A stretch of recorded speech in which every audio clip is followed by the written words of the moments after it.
From the Library of Congress in Washington, D.C. So next up to the stage, we have a very special author. Ms. Cokie Roberts is the daughter of not one, but two U.S. representatives, and she's spent a lot of time as a young person right here in and around Washington, D.C. She grew up to become a reporter, a television producer, and a host, a news commentator and analyst, and she's the author of books for both adults and children's. She's won many distinguished awards for her contributions to journalism, and she has been named a living legend by the Library of Congress, who is putting on this very book festival.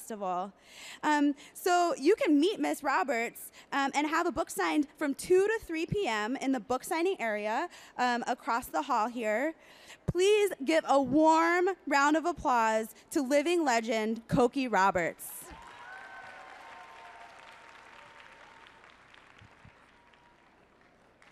Guys, I'm sorry to be up here away from you. I wanted to be down there with you, but they tell me that the microphone won't work, and I don't think I can shout loud enough, so here I am. But I wanted to talk to you about why I started writing these books, which are wonderfully illustrated by the fabulous Diane Good, who's an incredible illustrator. And maybe the kids, you can answer these questions for me. So when you're looking at the pictures in history, and you see pictures like the Declaration of Independence or the Constitution or things like that, is anything missing in those pictures? Yeah, go ahead. Women. Women. There are no women. Do you think there were women then? Really? How do you know? I mean, there's absolutely no evidence of it. So what do you know? Who knows? Why were there, how do you know there were women then? Go ahead. Women to have children. So you think there wouldn't have, there you are. So there probably wouldn't have been men without women, right? Yeah.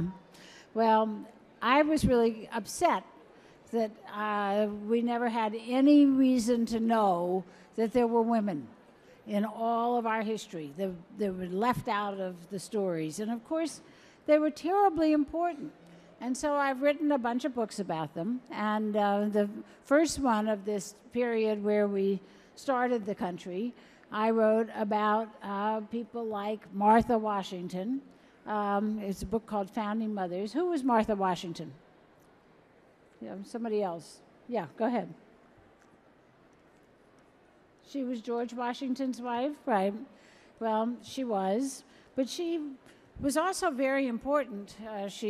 Every year of the very long revolution, she went to camp with all of the soldiers, and George loved for her to be there because she would cook for them and sew for them and pray with them and put on dances and things.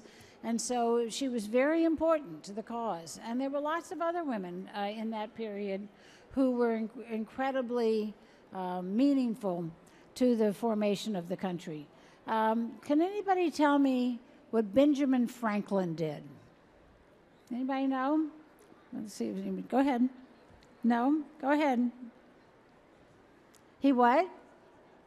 He did invent stuff. Did he do anything else? Yeah. Yeah, you. He what? The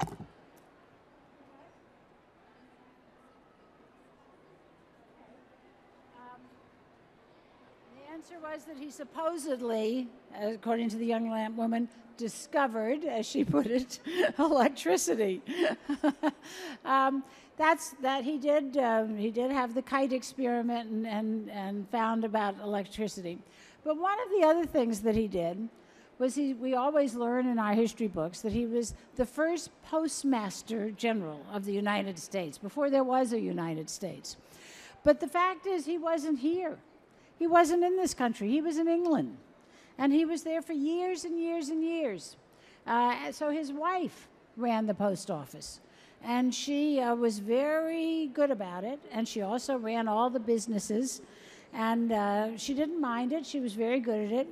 But she wanted him to come home from England. She missed him. And she would write to him and say, come home, come home. And he would say, no, no, no, I'm busy here in England. And then she died. And so he had to come home, and he wrote and said, my wife, in whose hands I've left the care of my affairs, has died. So I had to go home. Poor Ben. So I wrote about those women in a book called Founding Mothers. But there were still so many more women who were doing important things as our country became a young country and started to grow. And so I wanted to talk about them as well. And some of them were wives or daughters or sisters of presidents, like Martha Jefferson Randolph, who was the daughter of Thomas Jefferson. Thomas Jefferson's wife had died before he was president. And she helped him a lot. He wrote her long letters. And she also had to run his house for him at Monticello. Have any of you been to Monticello? Yeah. And he would have so many people coming through that it was very difficult for her because she would never know how many people were going to be there. And at one point, she had something like 53 people spending the night that she had to make dinner for and find beds for and all of that. But when he was at the White House, when he was president, Martha had the first baby ever born in the White House. And it was a place that was not expecting to have mothers having babies. And the woman who was brought in to help take care of her said she couldn't find anything. She couldn't even find cloths to help. She said it was bachelor hall. But Martha had the baby there anyway. And here's another person who had a baby and then carried that baby across the country. Do we know who she is? No, not Pocahontas. Anybody know? Yeah. Sacagawea. And Sacagawea was really a remarkable person.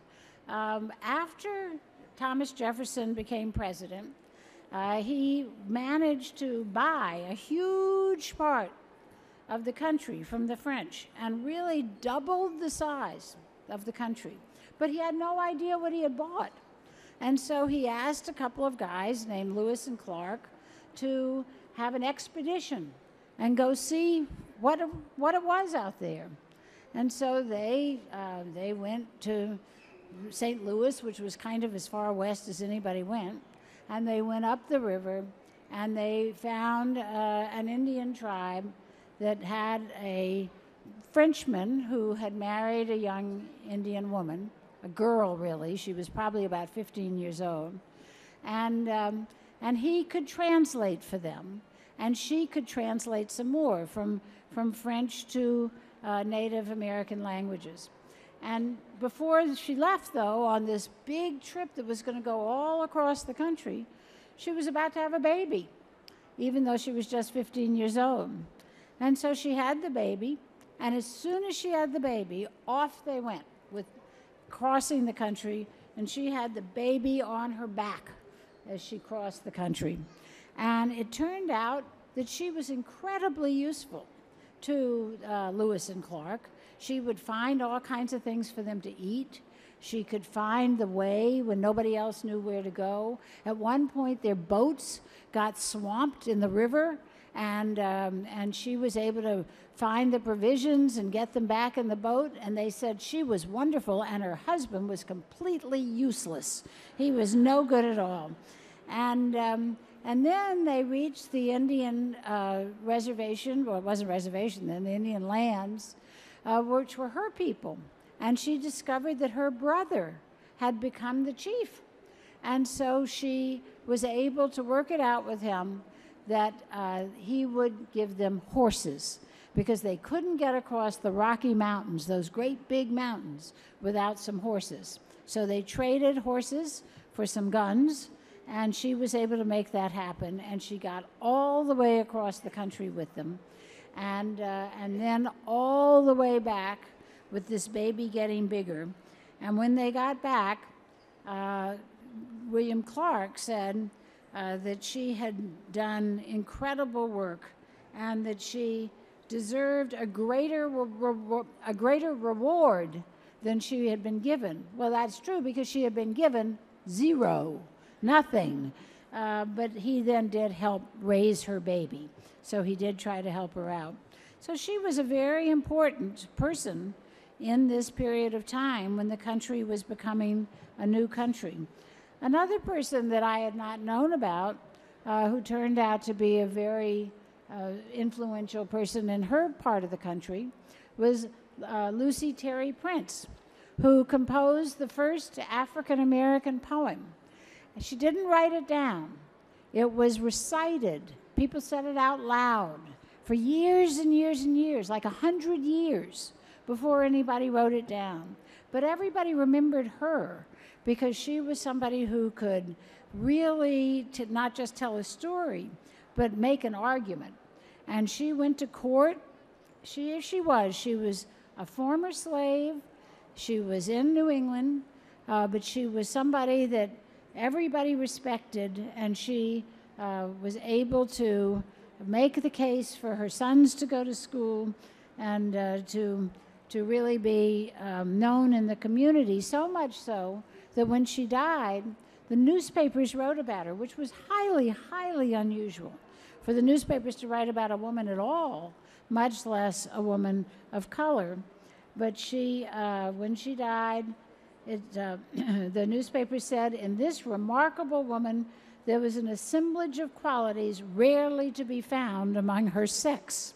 So they were willing to say she was really important and did good things, but they were not quite willing to say that that was true of other women.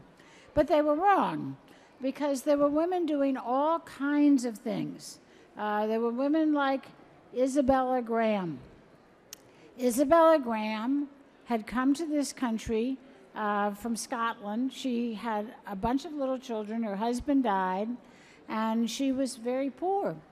But she started a school in New York, and all of the girls of the important people went to her school.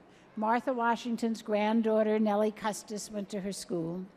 And she made some money at her school and then was able to do the work she really wanted to do, which was to help other people.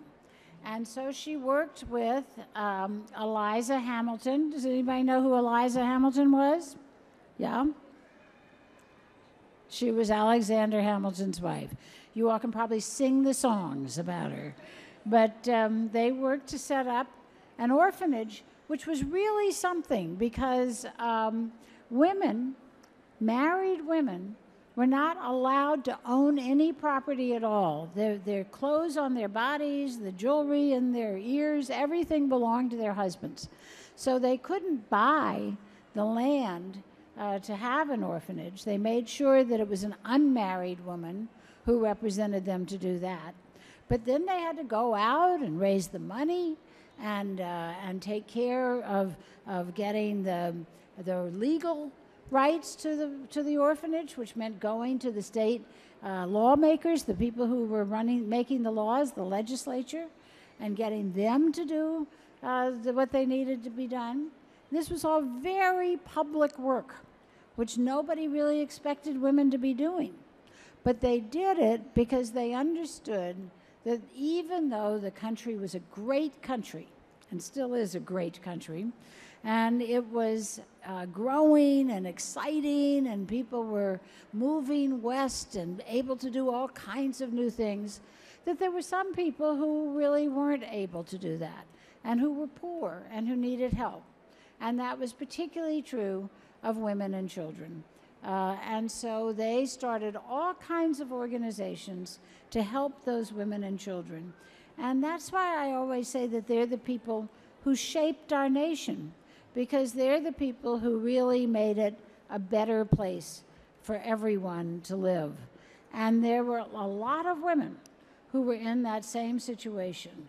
This is a woman who we know well in Maryland, Elizabeth Bailey Seton, who was a young, rich woman in New York, and then her husband lost his money and then died, and she found herself in a terrible situation. She was in Italy at the time because he had gone there to try to get well, and she became a Catholic, and that was something that was not very popular in the United States at that time.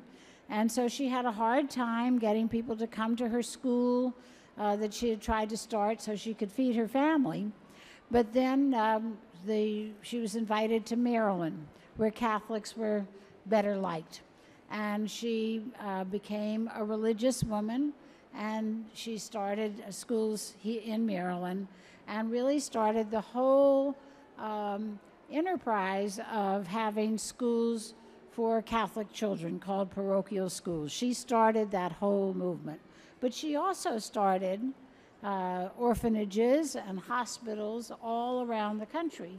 Again, going west, going out by herself or with just another woman to make it so that the country would be a better place for all of its people, whether they were rich or poor.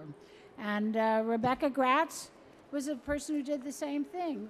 She did it primarily for Jewish children and in Philadelphia. And she worked, again, to just make it a better place for people who needed some help. And so these women really did make this country a different kind of place from other countries. Europe did not have these same traditions that these women established in America of saying, we want this to be a country that's good for everybody. Now, some of them had been to Europe, like Elizabeth Courtwright Monroe. She was married to one of our presidents. Anybody know who that might have been? Huh? If her last name was Monroe? Yeah. Hand up back there. James Monroe, right. But before he was president, he was in France, representing the United States in France. And France was having a lot of troubles. And Lafayette, who had helped us a whole lot during the Revolution, had ended up in jail, and his wife ended up in jail. And she was afraid she was going to have her head chopped off, because that happened to a lot of people in France at that point.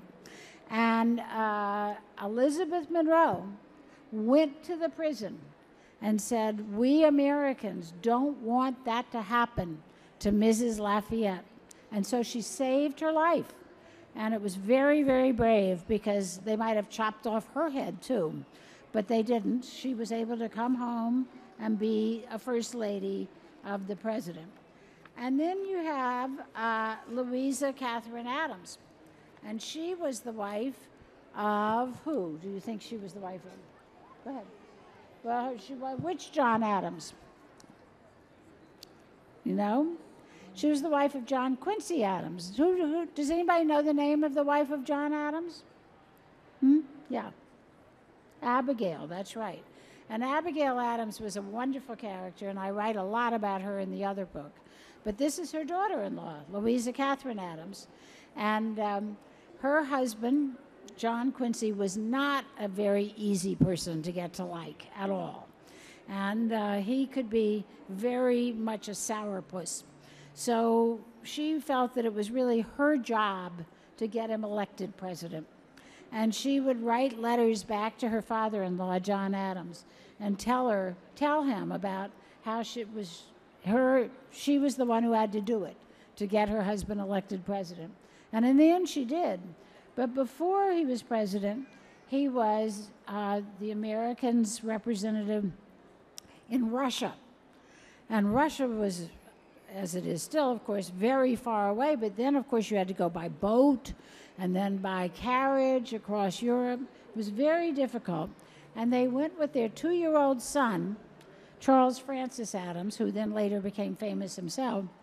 And they discovered that even little kids, like 2-year-olds, were expected to go to fancy parties in Russia, and they gave them champagne to drink. And so she was amazed at that. And one of the parties, they had to dress in costume, so he dressed up like an American Indian, and that's the picture of him in Europe. But she was a very interesting person who really would have lots of parties in Washington so that she could get people to know her husband better, so that when he ran for president, that they would vote for him. And, and that's eventually what happened, because he was elected by the members of Congress, and they had gotten to know him at Louisa's parties, so he became the president. So these were women who did an awful lot of things. They were political women. They were women who started organizations that still exist today. That orphanage that Isabella Graham and Eliza Hamilton started in New York is still there. It's the Graham Wyndham Society, still serving the children of New York. And that's true here in Washington, too. After the British came in 1814 and burned the city, Dolly Madison, who was First Lady at the time, worked with women in Washington to start an orphanage here. And it still exists. It's Hillcrest, still serving the children of Washington. So these women were extraordinary. They not only did all the things they were expected to do in terms of running a household and raising a family and taking care of everyone, but they really made this country a more compassionate and more considerate place for all Americans. And their institutions not only were remarkable at the time, but they were long-lasting, still serving people in this country today. So that's why I love writing about them, because they are not only important and interesting, but they're inspiring. They tell us stories that we can try to copy and try to be like them. So I'm thankful that you let me talk about them with you today, and if any of you have questions, I'd be happy to answer your questions. So thank you very, very much.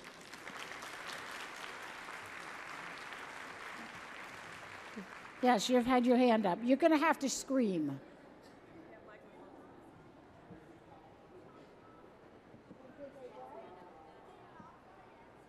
No, Lafayette's head did not get chopped off.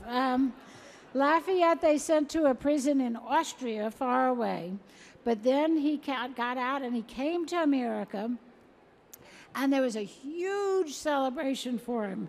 In 1824, they lit up the Capitol building with all kinds of lights, and this is, of course, before electricity, so they had to do all kinds of fancy things, and he went around the country, and everybody was thrilled to see him, and so he lived happily ever after. Go ahead. He got out of prison because the bad people in France were no longer in control.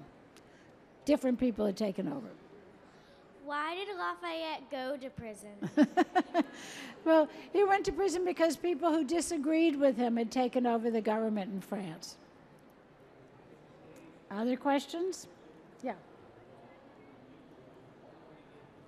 What time period do I think I'm going to write about next? That's a very good question. After this book, I wrote a book about the Civil War, actually Washington in the Civil War, women in Washington in the Civil War, and it's called Capital Dames. I haven't done a children's version of it, but I hope I will, because they were also very, very important and interesting women. And for us here in Washington, it's a lot of fun because it's about our hometown. But I'm writing a book now about the period where women finally got the vote. And we're about to have, we will have in 2020 the 100th anniversary of women getting the vote. So we're going to have a lot of books about that and celebrations about that. And mine is taking a different tack, but it is going to be about that period. Anybody else? Other questions? Yeah. Go ahead.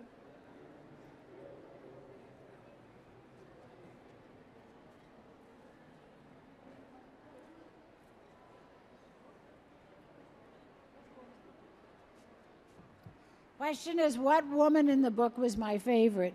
You know, I don't have a favorite because they're very different from each other. And some of them I would have loved to have dinner with, like Dolly Madison would be really fun to have dinner with. And she put on a lot of good parties. But then there are people who I admire, like Isabella Graham, or a woman I didn't talk about today, but who's in this book, called Judith Sargent Murray, who wrote very important articles and books very early in the late 1700s, early 1800s. And she said then, she wrote about how men and women should be equal even then. And she said, you know, anybody who sees a 2-year-old boy and a 2-year-old girl doesn't say that boys are smarter than girls. So what happens? What happens is that the girls don't get the education they need. And so she was very keen that girls got educated. And really after the revolution, we started seeing many more schools for girls. Anybody else? Yes. You have to come so I can hear you. What was my favorite book when I was a kid? Well, I loved books constantly. I'm going to say one that you have probably heard too much about, which was Little Women, but I did love Little Women. And in fact, in the in Capital Dames, the Civil War book, Louisa May Alcott, who wrote Little Women, is in that book because she came to Washington briefly to serve as a nurse during the war. But I loved Black Beauty. There were a series of books that I haven't seen lately that were called The Five Little Peppers. And they were the Five Little Peppers and how they grew and all of that. So but I read constantly. I would climb a tree with a book so nobody could find me. Yes. Why did you want to write the book? I wanted to write the book because I looked at pictures from our history and I didn't see anybody who looked like me. And anybody who looked like you. And so I wanted to make it so that when you read books about history, you would see somebody who looked like you. Well, thank you all so very, very much. It's been a real treat to be with you. Appreciate it. This has been a presentation of the Library of Congress. Visit us at loc.gov.